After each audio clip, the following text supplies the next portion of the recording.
नमस्कार दोस्तों, आपके साथ मैं हूं मुबश्शा।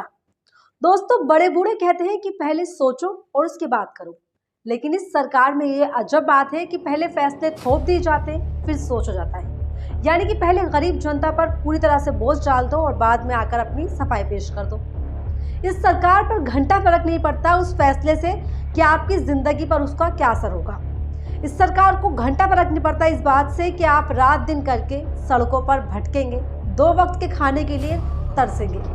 दुनियादारी भाड़ में जाए, लेकिन सेठ की शान पर जरा सी भी बात ना आए। यहाँ 6 साल पहले नोटबंदी में हुआ था यही चीज, और यही लॉकडाउन में हुआ, और अब एक बार फिर से राष्ट्रवाद की दुहाई देने वाला देश का प्रधानमंत्री देश हित के नाम पर एक और पत्थर आप पर फेंक रहा है। तैयार हो जाइए आप, क्योंकि राजा जी एक ही नारा हमेशा जुबान पर रहते हैं, जान बचानी है तो पहले सर बचाओ और दूसरों पर राष्ट्रवाद का पत्थर फेंको और चिल्ला चिल्ला कर कहो कि ये देश हित में है और ये देश हित में है और ये देश हित में है। जो पुलवामा हमले के टाइम पर किया गया था, राष्ट्रवाद का मुद्दा बनाकर 2019 के चुनाव को जीता गया था।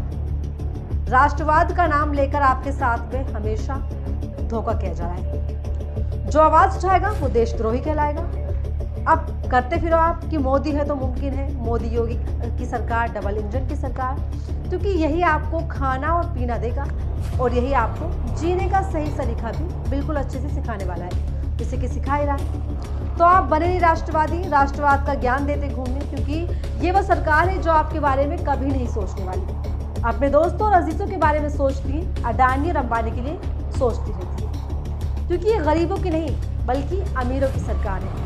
जैसे कि हमेशा से विपक्ष कहता है, राहुल गांधी ने 2014 में सरकार बनने के बाद ही ये बात कही थी कि ये किसानों गरीबों की सरकार नहीं बल्कि सूट बूट वाली सरकार है, जो किसानों का भला नहीं चाहती, गरीब का भला नहीं चाहती, सिर्फ अपने दोस्तों का भला चाहती। 6 साल पहले जिस ब्लैक मनी को बाहर लाने के लिए नोटबंदी की गई थी, वो सिर्फ एक बहाना था अपने अजीजों को बचाने का और उनके पैसों को वाइट करने का।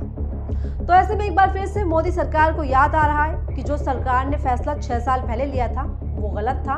उससे भ्रष्टाचार पे बिल्कुल भी लगाम नहीं लगी, बल्कि हुआ ये कि भ्रष्टाचार और ज़्यादा बढ़ने लगा, फल फूलने लगा। उसका एक सबसे बड़ा एग्जाम्पल जो है वो है अडानी का साम्राज्य, और जिस तरह से अडानी को बचाने की कोशिश की गई वो सब आपने देखा। हालांकि उस पर अब कुछ भी कोई रिएक्शन नहीं, कोई अता पता नहीं है, उस पर जाँच की जा रही, नहीं जा रही, कहाँ तक जाँच पहुँची, चुप।